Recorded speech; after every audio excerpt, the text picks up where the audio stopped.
Welcome back to decision making. आज हम process of decision making पर बात करते हैं। निर्णय निर्माण की क्या प्रक्रियाएं हैं।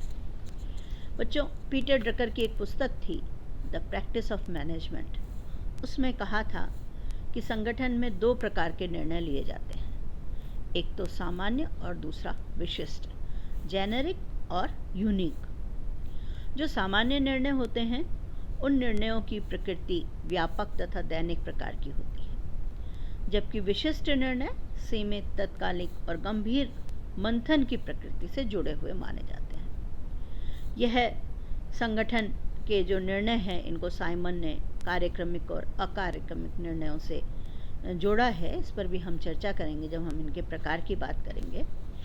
हर्बर्ट साइमन ने इनके प्रक्रिया के बारे में जो बात की उसको संक्षिप्त में आपसे शेयर करना चाहती हूँ कि हर्बर्ट साइमन ने निर्णय प्रक्रिया के 3 चरण बताए। एक है इंटेलिजेंस एक्टिविटीज, आसूचना बुद्धिमत्ता क्रिया। निर्णय निर्माण की यह प्रथम चरण है। आसूचना शब्द सैनिक शब्दावली में लिया गया है। इस चरण में समस्या का पता लगाया जाता है। इंटेलिजेंस एक्टिविटीज़ में सबसे पहले हम समस्या का पता लगाते हैं और आवश्यक सूचना, आंकड़े एवं तथ्य एकत्रित किए जाते हैं, यानी निर्णय लेने के अवसरों और परिस्थितियों का पता लगाना। दूसरी है डिज़ाइन एक्टिविटी, प्रारूप क्रिया। इस द्वितीय चरण में विभिन्न विकल्पों द्वारा किसी संभावित कार्यविधियों का विकास व विश्लेषण किया जाता है। यह चरण समस्या तथा उसके संभावित विकल्पों के आकलन व समाधान के संबंध में एक चिंतन होता है। और उसके बाद विकल्प चयन, चॉइस एक्टिविटी। 3 बात की, इंटेलिजेंस, डिज़ाइन और चॉइस। यह तीसरा अंतिम चरण निर्णय है, जिसमें संपूर्ण विकल्पों में से किसी एक विकल्प का जब हम चयन कर लेते हैं तो वह जो है डिसीजन कहलाता है, निर्णय कहलाता है। और किसी एक का चयन जब लिया जाता है तो वह जो निर्णय करता है उसकी दृष्टि में सर्वोत्कृष्ट होता है। अब हम उन चरणों की बात करेंगे जो विभिन्न विद्वानों ने बात की थी, अलग अलग इसमें कहा था, और इन सबको हमने निर्णय निर्माण के प्रमुख चरणों के रूप में हमने निर्धारित किया। जो सबसे पहले जो चरण है वो है सेटिंग ऑफ गोल्स, उद्देश्यों का निर्धारण, लक्ष्यों का निर्धारण।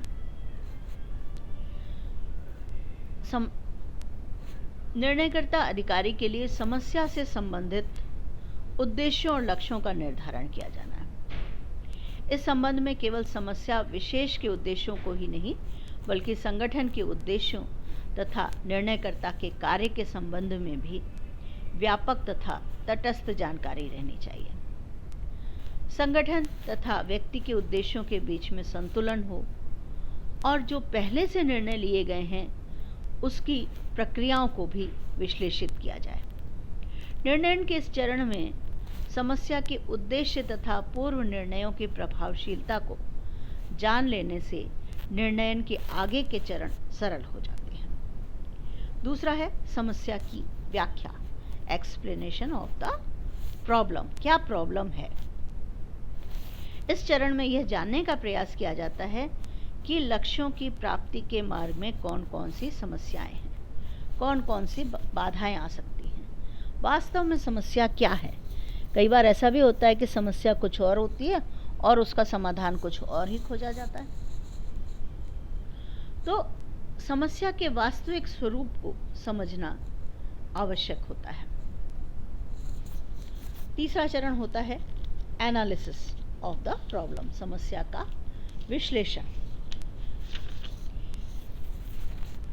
समस्या के उद्देश्य, समस्या के व्याख्या करने के बाद उसका विश्लेषण करना आवश्यक है। छोटी समस्या का विश्लेषण सरल होता है, लेकिन बड़ी समस्याओं को कई भागों में विभक्त करके प्रत्येक भाग का अलग अलग विश्लेषण किया जाता है। समस्या के इस तीसरे चरण में यह जानने का प्रयास किया जाता है कि कि निर्णय किसे लेना चाहिए, किस किस की सहमति होनी चाहिए, किस किस को निर्णय की सूचना दी जानी चाहिए। अर्थात समस्या के व्यापक परिदृश्य को देखा जाता है। इसके लिए आवश्यक जो आंकड़े हैं, तथ्य हैं, सूचनाएं बहुत महत्वपूर्ण होती हैं। यदि समस्या गंभीर या बड़ी है तो उसे कई भागों में विभक्त किया जाता है। इसी मामले में हम एक बात जो पीटर ड्रकर की करेंगे, उन्होंने समस्या को चिंतन के लिए 4 घटक भी बताया कि निर्णय की भविष्यता क्या है। भविष्यता से मतलब दीर्घकालीन है, अल्पकालीन, किससे संबंधित है। दीर्घकालीन मामलों का निर्णय उच्च स्तरीय सत्ता को करना चाहिए। निर्णय का प्रभाव क्षेत्र क्या है। यदि बड़ा है तो निर्णयकर्ता भी उतना ही बड़ा अधिकारी होना चाहिए, छोटे अधिकारी को निर्णय लेने का अधिकार नहीं होना चाहिए। गुणात्मक विचारों की संख्या, गुणात्मक दृष्टि से कि उच्च अधिकारी को ही निर्णय करना चाहिए, किंतु बार बार उठने वाली समस्याओं का समाधान उन्हीं को सौंप देना चाहिए जहां समस्या उठती है। इसलिए यह आवश्यक है कि प्रत्येक समस्या का समग्र तथा सूक्ष्म विश्लेषण कर लिया जाए। तो 4 बातें कही, निर्णय की भविष्यता, निर्णय का प्रभाव क्षेत्र, गुणात्मक विचारों की संख्या और निर्णय की बारंबारता। इन 4 चीज़ों को विश्लेषण में शामिल अवश्य करना चाहिए। नेक्स्ट जो चौथा चरण है वो है वैकल्पिक समाधान। वैकल्पिक समाधान चुनना। समस्या विश्लेषण के उपरांत समाधान के उपाय खोजे जाते हैं तथा समाधान से संबंधित विभिन्न तथ्यों एवं सूचनाओं के आधार पर विकल्प सुझाए जाते हैं। निर्णय प्रक्रिया के इस चौथे चरण में उन विकल्पों की खोज की जाती है जो उस समस्या समाधान के क्रम में सहायक सिद्ध होते हैं। कई बार ना तो बहुत सारे विकल्प होते हैं और ना ही समस्त विकल्पों पर हमेशा पूर्ण रूप से हम चिंतन कर पाते हैं, लेकिन अंतिम निर्णय की श्रेष्ठता लाने के लिए यह आवश्यक है कि कुछ विशिष्ट विकल्पों का अवश्य मनन किया जाए। उसके पश्चात सर्वश्रेष्ठ विकल्प का चयन। सभी वैकल्पिक समाधानों का जब हम विश्लेषण कर देते हैं तो selection of the best alternative देखना होता है। यह चरण ही निर्णय कहलाता है। इस चरण में उपलब्ध तथा मूल्यांकन किए गए विकल्पों में से सर्वश्रेष्ठ विकल्प को समस्या के समाधान या निर्णय के रूप में चुना जाता है। सर्वश्रेष्ठ विकल्प का चयन करने में निर्णयकर्ता की पद स्थिति, अनुभव, अनुसंधान एवं विश्लेषण, विकल्पों की संख्या, समस्या की प्रकृति क्या है, इन सब के आधार पर भी निर्णय लिया जाता है। और सर्वश्रेष्ठ विकल्प के चयन में कई चीज़ों का ध्यान रखा जाता है कि अधिक से अधिक लाभ हो, न्यूनतम हानि हो, कम से कम प्रयत्नों तथा संसाधनों से समाधान हो जाए, समयानुकूल समाधान हो और संगठन के पास उपलब्ध संसाधनों की जो सीमाएं हैं उस पर भी ध्यान रखा जाना आवश्यक हो जाता है।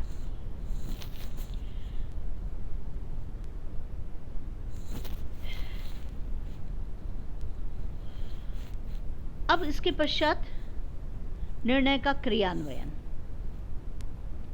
निर्णय कर लेना और उसका क्रियान्वयन करना 2 अलग अलग प्रक्रियाएं हैं।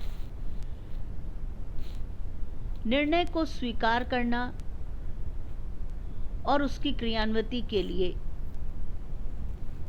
आवश्यक है कि सत्ता केवल आदेश देना नहीं बल्कि अधीनस्थ भी उसको स्वीकार करे। इस चरण में संचार, समन्वय, नियंत्रण, प्रत्यायोजन इत्यादि के द्वारा अधीनस्थ से निर्णय को क्रियान्वित कराया जाता है।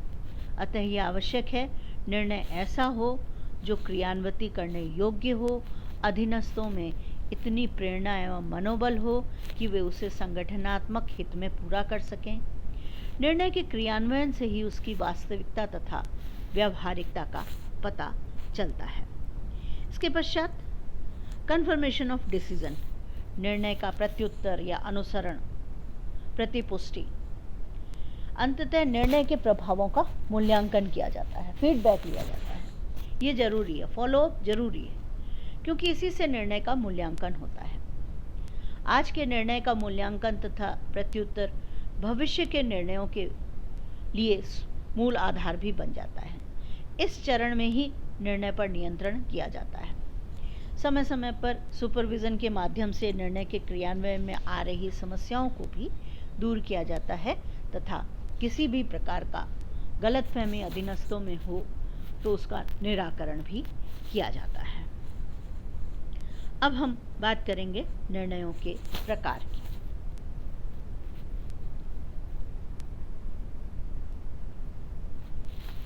नेक्स्ट लेक्चर में हम इसको कंक्लूड करते हैं।